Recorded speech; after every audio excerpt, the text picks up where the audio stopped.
Hello, today I'm going to make tarragon chicken. And so I'm going to use 4 chicken thighs.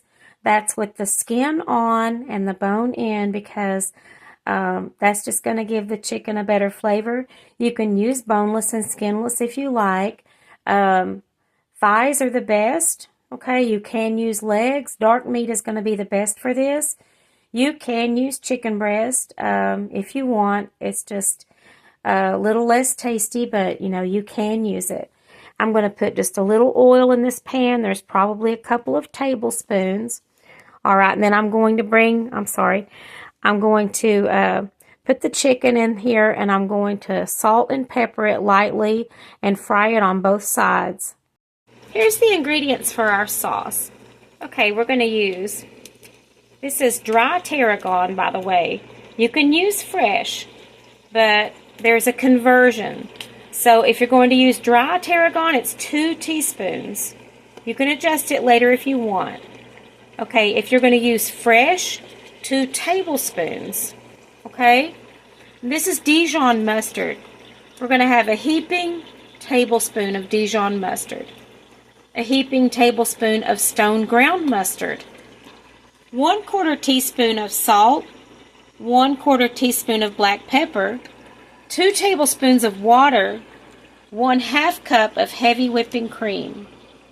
Frying the salted and peppered chicken, okay, until it's golden brown on both sides. So now I have the golden brown chicken, okay, golden brown on both sides. I've got it in a baking dish. And what I'm going to do with this is some of the chicken fat, okay, from the skin, which is basically the best thing for your sauce. You're not going to get that if you're doing boneless and skinless, but this is just the best way in my opinion. I'm going to pour this through a strainer, okay, because I want to get those little bits and things out of it. Some people are like, oh, well, you want those pan crumbles. If you want them, leave them. I don't want them, so I'm going to strain the chicken fat. The chicken fat through a fine mesh strainer. And now I'm going to wash my skillet, because I want to start with a clean skillet.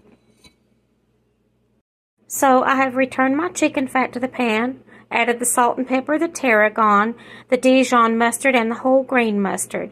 I'm going to give it a stir, okay, and heat it up on, say, medium-high. That should do it. And once I've got that done, I'm going to add the heavy whipping cream. This to burn, so now I've turned it down on low, and I'm going to add the heavy whipping cream. I wish we had smell-o-vision. You know, they can put a man on the moon, but they can't figure out school security and smell-o-vision, and that just blows me away.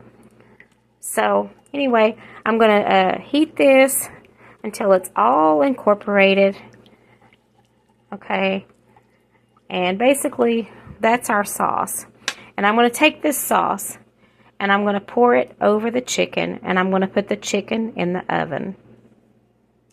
So it didn't look like I had a lot of sauce, but it is a pretty good amount of sauce. And as you can see, it has covered the chicken really well. Part of the reason is because, like I said, I've used the chicken fat, because I've used skin on, bone in chicken. And that's going to make a better sauce, and it's also going to be more quantity. It's absolutely delicious. I wish you could taste it right now. But I'm going to put this in the oven on 375 for about 20 to 30 minutes, until the chicken is completely done on the inside. I'll check it in about 20. I'm also going to cover the chicken with a piece of foil, okay, so that, the sauce doesn't burn or anything like that. Because all I'm trying to do is basically just make sure that the chicken gets done on the inside.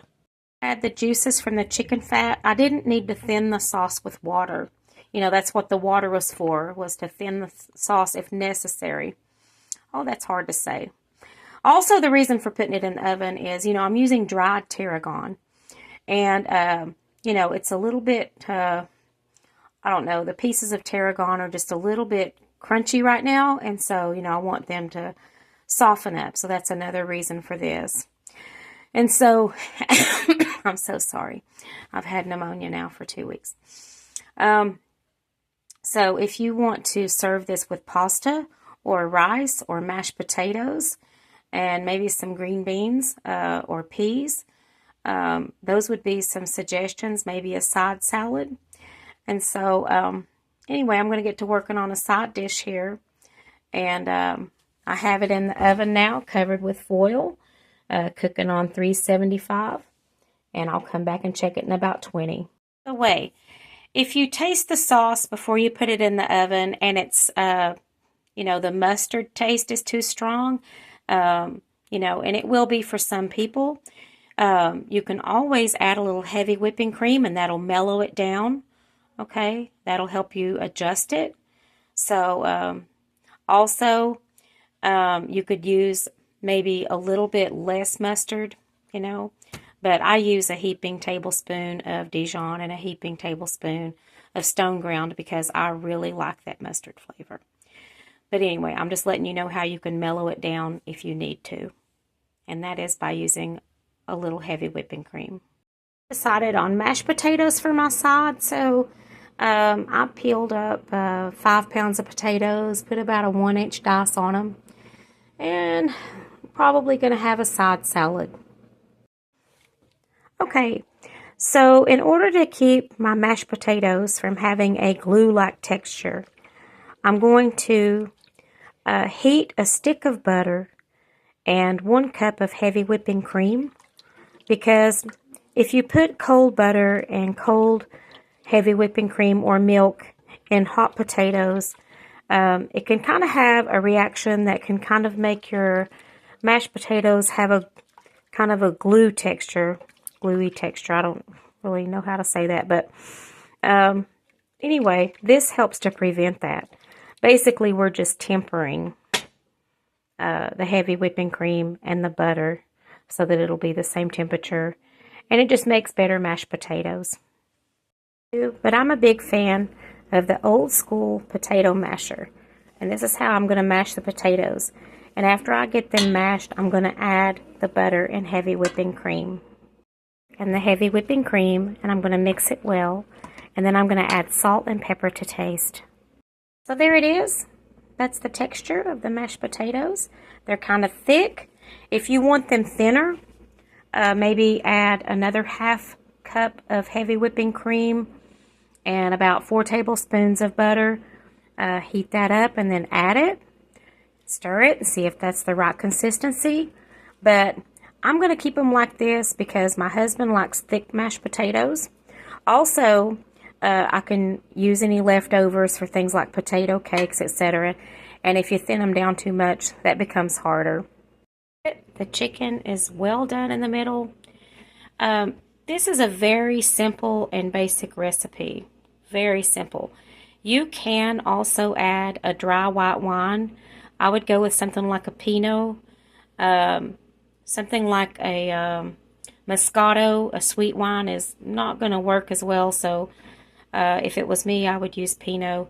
I would probably put a couple of tablespoons and then see what I thought about the taste. Maybe add a little more if I wanted more. I love cooking with booze, but my husband doesn't really care for booze in the food, so I went without the white wine in this recipe, but I'm just saying that you can add it. Okay, so now I'm going to get to plating this up. Oh, there it is. Okay, I'm going to serve it with a garden salad, just a simple side salad. One thing about dried herbs that you have to remember is, they're going to take longer to cook, or they're going to be kind of crunchy, and you don't want that. And so one way you can avoid that is you can take the tarragon and soak it in water for about an hour. Okay, just a little bit of water, just enough to coat it, and then you can strain it, okay, and then add it to the recipe, and that'll help soften it. But this particular brand just doesn't give me a problem. You could also put it through a spice grinder and grind it really fine like a powder. Okay, that's another way. If you don't like, the herbs to maybe have even the slightest toughness or crunch or whatever, you might get a stem or something. So that's another way that you can get around that. So I hope you try the recipe. If you do, let me know what you think. Put comments below. And I hope you have a great day, and thank you for watching the video. Bye-bye.